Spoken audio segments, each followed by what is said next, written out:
माझ्या लग्नाच्या आदल्या दिवशी कुणीतरी मला बेशुद्ध करून एका खोलीत बांधून निघून गेले.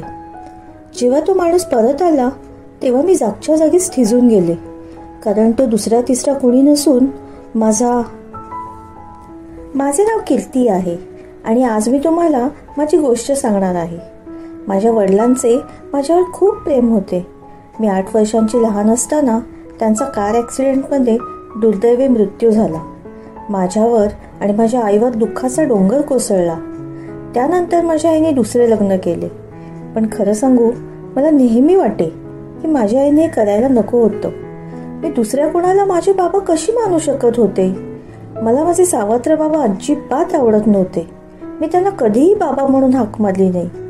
माझ्या आईने मला समजवायचा खूप प्रयत्न केला की आता हेच तुझे बाबा आहेत, पण मला ते कधीही पटले नाही. माझ्यासाठी तो माणूस म्हणजे फक्त माझ्या आईचा नवरा होता, आणि तोही दुसरा. जेव्हा पण माझे सावत्र बाबा माझ्याशी बोलायला यायचे तेव्हा मी त्यांना धुडकावून लावायचे. हा सगळा प्रकार बघून शेवटी माझ्या आईने कंटाळून मला पुढील शिक्षणासाठी मावशीच्या घरी मुंबईला पाठवले. तिथेच मी माझे ग्रॅज्युएशन पूर्ण केले आणि जॉब शोधू लागले. तिथे आमच्या शेजारी राहुल नावाचा एक मुलगा नवीन राहायला आला होता. थोड्याच दिवसात मी आणि राहुल एकमेकांच्या प्रेमात पडलो आणि 6 महिने डेटिंग केल्यानंतर आम्ही लग्न करण्याचा निर्णय घेतला. राहुलला आई बाबा किंवा दुसरे कोणी नातेवाईक नव्हते. राहुल अनाथ होता, त्यामुळे लग्नासाठी त्याला कोणाची परवानगी काढायची गरज नव्हती. पण मला माझ्या आईची परवानगी काढणे भाग होते. मी आईला राहुलबद्दल सांगितले. आईने राहुलला भेटण्यासाठी घरी बोलावले. राहुल माझ्यापेक्षा 5 वर्षांनी मोठा होता. एका इम्पोर्ट एक्सपोर्ट फर्ममध्ये तो मॅनेजर म्हणून काम करत होता. खूपच डिसेंट आणि साधा मुलगा होता राहुल. त्याला आई वडील किंवा नातेवाईक नसल्यामुळे तो स्वतःच आमच्या लग्नाची बोलणी करत होता. मला फक्त माझी आई काय बोलते याचबद्दल काळजी होती. माझ्या सावत्र वडिलांची काही मला देणे घेणे नव्हते आणि त्यांचे काय मत आहे याबद्दल मला काही पर्वा पण नव्हती. राहुल माझ्या आईला भेटायला घरी आला आणि पाहता क्षणीच तो आईला आवडला. पण त्याला पाहताच माझ्या सावत्र बाबांना धक्का बसल्यासारखे झाले. त्यांना काही राहुल आवडला नाही, पण ते तेव्हा काही बोलले नाही. राहुल निघून गेल्यानंतर आई देखील मंदिरात गेली. तेव्हा सावत्र बाबा माझ्याकडे आले आणि मला म्हणाले, कीर्ती, हा मुलगा काही चांगला नाही. तू प्लीज ह्याच्याशी लग्न करू नकोस. मला खूप राग आला. मी त्यांना थेट म्हणाले, तुम्हाला तुमचे मत कोणी विचारले आणि तुम्ही कोण आले माझ्या आयुष्यात ढवळाढवळ करणारे? माझे आणि राहुलचे एकमेकांवर खूप प्रेम आहे आणि आम्ही आता लग्न करणारच.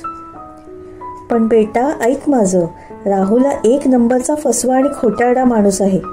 माझ्या सावत्र बाबांचा आवाज आता वाढला होता. मी देखील त्यांच्यावर वैतागले. चाल तेव्हा तुम्ही इथून. माझ्या आयुष्याचे काय करायचे ते मी पाहून घेईल. तुम्हाला काय त्याचे? यावर ते म्हणाले, अगं पण माझे जरा ऐकून तरी घे. तो नाही, यापुढे एक शब्दही नाही. राहुल माझा होणारा नवरा आहे आणि त्याच्या विरुद्ध मी एकही शब्द ऐकू शकत नाही. एवढे बोलून मी ताडकन माझ्या रूममध्ये आले आणि जोराने दरवाजा बंद केला. मी आता प्रचंड वैतागले होते. हा माणूस कोण आला माझ्या लग्नाबद्दल ठरवणारा? येऊ दे आईला, आता चांगलाच धडा शिकवीन मी या माणसाला. असा विचार करत मी रागाने थरथरत माझ्या रूममध्ये बसले होते. थोड्या वेळाने आई येण्याची चाहूल लागली. मी पटकन रूम बाहेर आले. आई येताच मी तिच्या गळ्यात पडून रडू लागले. काय झाले सोनू, अशी रडतेस का ग? सांग मला. अगं आता तर लग्न ठरतंय तुझं. अशा आनंदात क्षणी कुणी रडतं का? आई म्हणाली. मग मी घडलेला सारा प्रकार आईला सांगितला. आई म्हणाली, ठीक आहे, मला जरा बोलू दे तुझ्या बाबांशी. त्यांचे पण काय मत आहे ते विचारात घेऊया. काय विचारात घेऊया आई? तो माणूस कोण आला माझ्या आयुष्याबद्दल ठरवायला? त्याला माझे काही चांगले व्हावे असे वाटतच नाही, मी वैतागाने म्हणाले. कीर्ती, तोंड सांभाळून बोल. ते बाबा आहेत तुझे. आई आता माझ्यावरच चिडली. मी म्हणाले, तो माणूस बाबा नाहीये माझा, तो फक्त तुझा नवरा आहे. कीर्ती, तू जरी त्यांना बाबा मानत नसलीस तरी एक माणूस म्हणून तरी त्यांचा आदर करशील की नाही? आणि तुझा नवरा काय ग? त्यांच्या वयाचे तरी भान ठेव. हेच संस्कार दिले आहेत का मी तुला? आई आता माझ्यावरच संतापली होती. मी म्हणाले, आई, तुला जे बोलायचे असेल ते बोल, पण मी फक्त आणि फक्त राहुलशीच लग्न करेन. तू आणि सावत्र बाबा आता माझ्या लग्नाला नाही म्हणू शकत नाही. मी माझा निर्णय घेतलाय. अगं, तुला लग्न करू नको असं मी म्हणते का? पण बाबा काय सांगतात ते ऐकून तरी. आईचे वाक्य पूर्ण व्हायच्या आतच मी रागाने माझ्या रूममध्ये गेले आणि खाडकन दरवाजा लावून घेतला. दुसऱ्या दिवशी सकाळी आई माझ्या रूममध्ये आली आणि मोठ्या प्रेमाने म्हणाली, कीर्ती, तुझा हट्टच असेल तर करून देऊ आम्ही तुझे लग्न राहुलशी. मला फार आनंद झाला. मी आईला घट्ट मिठी मारत म्हणाले, थँक्यू आई. मग पुढच्याच महिन्यात माझे लग्न ठरले. माझ्या सावत्र बाबाच्या नाकावर टिचून मी आता राहुलशी लग्न करणार होते. माझ्या आईला माझा निर्णय चांगलाच माहीत होता. त्यामुळे आमच्या लग्नाची तयारी सुरू झाली. हा महिना कधी एकदाचा संपतोय असे मला आणि राहुलला झाले होते. पण माझ्या सावत्र बाबांच्या डोळ्यात एक विचित्र अशी अस्वस्थता मला आता दिसत होती.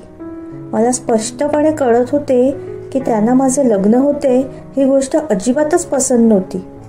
कुठचा बाप असा विचार करेल? पण तो माझा बाप नव्हताच मुळी. मला त्याची पर्वा होतीच कुठे. अखेर माझ्या हळदीचा दिवस उजाडला. दुसऱ्याच दिवशी आमचे लग्न होते. सकाळीच मी आमच्या गच्चीवर राहुलशी बोलत उभी होते. फोनवर आम्ही आमच्या गोड भविष्याची स्वप्न रंगवत होतो. कॉल संपल्यावर अचानक मागून कोणीतरी माझ्या तोंडावर रुमाल लावला आणि मी बेशुद्ध झाले. जेव्हा मी शुद्धीवर आले तेव्हा मला कळाले की मला एका रूममध्ये बंद करून ठेवले होते. काही वेळाने रूमचा दरवाजा उघडला आणि माझे सावत्र बाबा माझ्यासमोर आले. आत्ता माझ्या सारे लक्षात आले. हे सर्व माझ्या सावत्र बापानेच घडवून आणले होते. पण मी राहुलशी लग्न करू नये म्हणून हा माणूस इतक्या नीच ठरायला जाईल ह्याची मला कल्पना नव्हती. माझ्या सावत्र बापाने माझ्यासाठी जेवण आणले होते आणि त्याने मला जेवायला सांगितले. पण मी त्याच्यावर जोराने ओरडले, हिम्मत कशी झाली तुमची मला इथे आणायची? लाज कशी वाटली नाही तुम्हाला? माझे उद्या लग्न आहे आणि तुम्ही मला इथे आज असे किडनॅप करून आणले आहे. माझी आई कुठे आहे? तिला हे सगळे माहीत पडले तर वाट लावून टाकेल तुमची. मला ओरडताना बघून माझे सावत्र बाबा काही न बोलता तिथून निघून गेले. मी खूप आरडाओरडा करत दरवाजा ठोकत राहिले, पण त्याचा काहीही फायदा झाला नाही. कुणीही दरवाजा उघडला नाही. मी खूप रडले. शेवटी तशीच थकून झोपी गेले. दुसऱ्या दिवशी सकाळी माझे सावत्र बाबा परत आले. दरवाजा उघडताच मी परत त्यांच्या अंगावर ओरडले, आज माझे लग्न आहे. बऱ्या बोलाने मला इथून सोडा, नाहीतर त्याचे परिणाम फार वाईट होतील. तसेही मी गायब झाल्यामुळे आईने आणि राहुलने तशी पोलीस कंप्लेंट केली असेलच. नाही तुम्हाला तुरुंगात खडी फोडायला पाठवले तर नावाची कीर्ती नाही मी. मी अक्षरशः पिसाटले होते. कुणीही कसलीही पोलीस कंप्लेंट केलेली नाहीये, त्याची गरजच नाहीये, आई आत येत म्हणाली. मी अवाक झाले. माझी जन्मदाती आई देखील या माणसाला सामील झाली. या माणसाने तिचे असे काय कान भरले की तिने तिच्या डोळ्यावर अशी पट्टी बांधली आणि त्यापुढे तिला तिची स्वतःची सख्खी मुलगी, तिचे सुख दिसेनासे झाले. मी रडत रडत म्हणाले, आई तू? अगं तू माझी आई आहेस की वैरीण? तू देखील या माणसाच्या कटात सामील झालीस? थांब कीर्ती, काहीही आरोप लावण्या अगोदर आमचे म्हणणे ऐकून घे पहिल्यांदा, आई मला ठामपणे म्हणाली. मी बोलायचे थांबले. आई पुढे बोलू लागली, तू ज्या मुलाशी लग्न करण्यासाठी इतकी उतावीळ झाली आहेस त्याचे खरे नाव राहुल नसून रहमान आहे. काहीतरीच का आई? मी किंचाळले. यावर आई म्हणाली, मला माझे म्हणणे पूर्ण तरी करू देत. तुझ्या बाबांचा एक मित्र आहे अनिल म्हणून. 2 वर्षांपूर्वी त्यांची मुलगी नेहा सागर नावाच्या एका मुलासोबत पळाली होती. तिने त्याच्याशी लग्नही केले. पण लग्नानंतर तिला माहीत पडले की त्या मुलाने त्याची पूर्ण आयडेंटिटी तिच्यापासून लपवली होती. तो दुसऱ्या कम्युनिटीचा मुलगा होता. त्याचे खरे नाव रहमान होते आणि तो अनाथ नसून त्याला अगोदरच एक बायको आणि मुलगी पण आहे. हे नेहाला कळल्याबरोबर ती जेमतेम त्या मुलाच्या तावडीतून पळून अनिल काकांच्या घरी परत आली. त्यांनी फसवणुकीच्या आरोपाखाली त्या मुलावर गुन्हा दाखल केला. गुन्हा दाखल करण्यासाठी तुझे बाबा स्वतः अनिल काकांना सोबत म्हणून त्यांच्यासोबत पोलीस स्टेशनला गेले होते. म्हणूनच तो मुलगा बाबांना चांगलाच ठाऊक होता. त्याने अजून 2 मुलींना देखील फसवले आहे. तो चांगल्या घरच्या मुलींना हेरून त्यांच्याशी लग्न करून त्यांना फसवतो. त्या मुलावर गुन्हा दाखल होऊन तो 1 वर्ष जेलमध्ये देखील होता. त्या दिवशी तुझ्या बाबांनी त्याला पाहिले आणि लगेच ओळखले. ते तुला तेच सांगण्याचा प्रयत्न करत होते, पण तू काहीही ऐकण्याच्या मनस्थितीत नव्हतीस. माझे देखील तू काही ऐकायला तयार नव्हतीस. म्हणूनच आम्हाला हा मार्ग स्वीकारावा लागला. असे म्हणत आईने त्याचे आणि त्यांनी फसवलेल्या मुलींचे लग्नाचे फोटो दाखवले. इतकेच नव्हे तर त्याच्या बायको मुलीसोबतचे फोटोज पण दाखवले. राहुलचे नव्हे, रेहमानचे खरंच त्या मुलींशी लग्न झाले होते. सारे ऐकून माझे डोकेच गरगरायला लागले.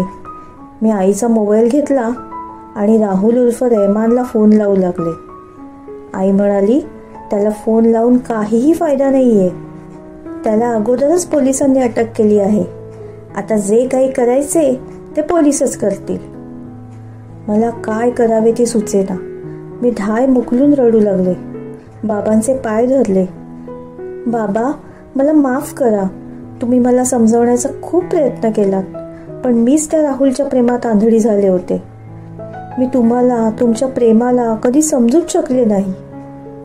बाबा मला उठवत म्हणाले, अगं वेडी आहेस का तू? अशी काय रडतेस? सावत्र असलो तरी तुझा बाबा आहे मी. माझ्या मुलीसोबत असे वाईट कसे होऊ देईन मी? नशीब समज की त्या मुलाचे सत्य आपल्याला वेळीच माहीत पडले, नाहीतर काय आक्रीत घडले असते देवच जाणे. मग बाबांनी मला उठून आपल्या छातीशी धरले. आमच्यातील इतक्या वर्षाचा दुरावा एका क्षणात मिटला होता. आई आता भरल्या डोळ्याने बाप लेकीकडे पाहत उभी होती. मित्रमैत्रिणींनो, तुम्हाला याची कथा कशी वाटली? कथा आवडली असेल तर कथेला लाईक, शेअर, कमेंट आणि आपल्या चॅनलला सबस्क्राईब करायला विसरू नका. धन्यवाद.